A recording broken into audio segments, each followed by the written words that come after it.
Budget కేటాయింపులకు సంబంధించి మరిన్ని అప్డేట్స్ మా ప్రతినిధి సాగర్ అందిస్తారు.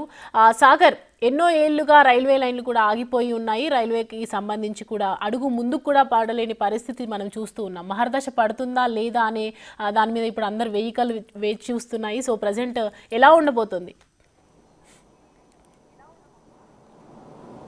సౌమ్య, కేంద్రం ప్రవేశపెట్టే బడ్జెట్లో ఇటు తెలంగాణ రాష్ట్రానికి ఎలాంటి కేటాయింపులు ఉంటాయి, అదే సందర్భంలో ఇటు పేద మధ్యతరగతి వారికి ట్యాక్స్ విషయంలో ఎలాంటి మార్పులు చోటు చేసుకుంటే ఇటు కార్పొరేట్ రంగానికి, ఐటీ రంగానికి ఎలాంటి ట్యాక్సులు ఉంటాయనేది మనం ఒకసారి మాట్లాడే ప్రయత్నం చేద్దాం. మనతో పాటు FAPCCI direct tax committee chairman V S Sudheer గారు ఉన్నారు. వారిని అడిగి మరిన్ని అంశాలను మనం తెలుసుకునే ప్రయత్నం చేద్దాం. హాయ్ సార్, ఎట్లా ఉండబోతుంది ఈసారి బడ్జెట్? ఇది ఫుల్ బడ్జెట్. కొత్త గవర్నమెంట్ వచ్చిన తర్వాత last time in between year budget అయ్యింది. ఈసారి ఫుల్ బడ్జెట్ అవబోతుంది. సో ఇది first budget after the government has come back. కాబట్టి నాకు తెలిసినట్టు ఈ బడ్జెట్లో more of revenue augmentation budget లాగా ఇది చూస్తారు. రెవెన్యూ కలెక్షన్ ఎక్కువ వచ్చేటట్టు ఇక్కడ కాన్సన్ట్రేషన్ ఉండబోతుందని నేను అనుకుంటున్నా.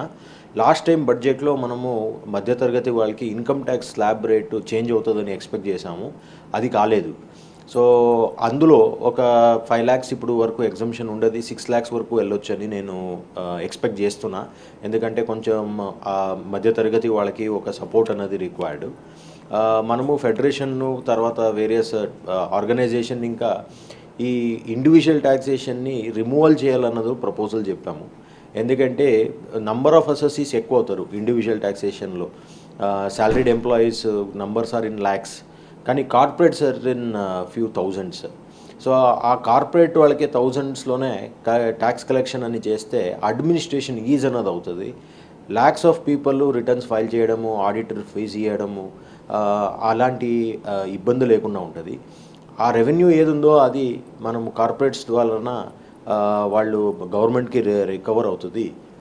వాళ్ళకును థౌజండ్స్ ఆఫ్ అసెస్ని మానిటర్ చేయడం ఈజీ అవుతుంది. ఆ ఒక ప్రపోజల్ని మేము ఫెడరేషన్ ద్వారా ప్రవేశపెట్టాము. దాన్ని ఈ బడ్జెట్లో మరి అక్సెప్ట్ చేస్తారా లేదా అన్నది మేము వెయిట్ చేసి చూడాలి. ఇక్కడ ప్రధానంగా రాష్ట్రానికి సంబంధించి మెట్రో విస్తరణ కావచ్చు, ఇటు ట్రిపుల్ ఆర్ కావచ్చు, ఇతర అనేక ప్రాజెక్టుల విషయంలో కూడా కొన్ని ప్రతిపాదనలు రాష్ట్ర ప్రభుత్వం పంపించింది. ఈ విషయంలో ఎలా ఉండబోతుంది? హైదరాబాద్ ఇప్పుడు ఇండియాలో మనము చూసుకుంటే one of the best infrastructure having city. మీరు వేరే ఇండియాలో ఎక్కడ చూసినా మీకు బెంగళూరు ఉండొచ్చు, it is already over crowded. ఇంకా ముంబై అనొచ్చు, ముంబైలో అసలు స్పేసే లేదు. సో అట్లా మీరు చూసుకుంటే well having infrastructure Hyderabad.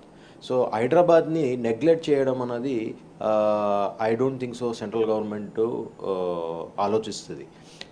So ఇప్పుడు మనము ఏదైతే మనం RRR, that is regional ring road project ఏదైతే ఉండబోతుందో అది one of the biggest infrastructure plan.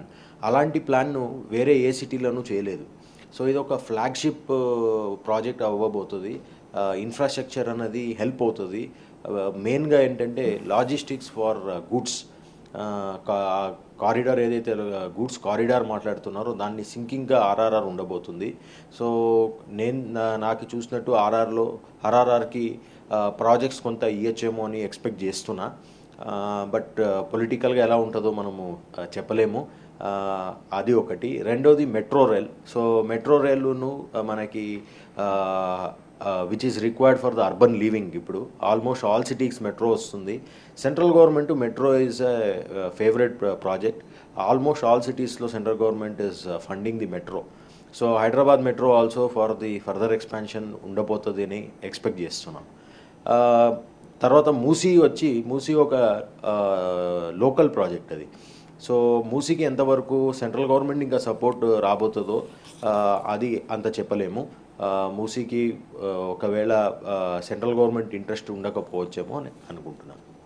ఫైనల్గా ఇది తెలంగాణ అంటే గతంలో కూడా గత బడ్జెట్లో కూడా కొంత అన్యాయం జరిగింది బడ్జెట్ కేటాయింపుల్లో అని చెప్పి ఒక అపోహ ఉంది. సో ఈ నేపథ్యంలో ఈసారి ఎలా ఉండబోతుంది అని అది ఒకటి చూడాలి. ఎందుకంటే మనకి బడ్జెట్లో ఉన్నది లిమిటెడ్ రిసోర్స్. ఇండియాలో ఇంకా డెవలపింగ్ ఎకానమీ, మనకి ఖర్చులు ఎక్కువ ఉంది, ఇన్కమ్ తక్కువ ఉంది. సో మనము అడ్వాన్స్ కంట్రీస్ యూఎస్ అలా చూస్తే వాళ్ళ ఇన్కమ్ ఎక్కువ ఉంది, ఖర్చులు ఆల్రెడీ అయిపోయింది, వాళ్ళ infrastructure and all is well built. వాళ్ళకి ఇన్ఫ్రాస్ట్రక్చర్కి అంత పెద్ద ఎక్స్పెన్సెస్ అవసరం లేదు. మనకు ఖర్చు ఎక్కువ ఉన్నప్పుడు దాన్ని మనం బడ్జెట్ చేసుకుని స్ప్రెడ్ చేసుకుని స్పెండ్ చేయాలి. సో అది స్పెండ్ చేసినప్పుడు కొంచెం కొన్ని స్టేట్స్కి ఎక్కువ రావడము, కొన్ని స్టేట్స్ తక్కువ రావడము అనేది అవుతుంది. మనం లాస్ట్ టైం బడ్జెట్లో చూసుకుంటే తెలంగాణకి మనకి ఆంధ్రప్రదేశ్ మన నైబరింగ్ స్టేట్కి చూసుకుంటే మోస్ట్ ఆఫ్ ద మనీ ఏపీకి కేటాయించారు. సో తెలంగాణకి అంత పెద్ద ఫండ్స్ కానీ లేదా కొత్త ఇనిషియేటివ్స్ కానీ మిస్ అయ్యింది లాస్ట్ టైం. సో ఈసారి తెలంగాణని దృష్టిలో పెట్టుకుంటారనే ఎక్స్పెక్ట్ చేస్తున్నాము. ఎందుకంటే central government also as a overall development of the country గురించి ఆలోచించాలి.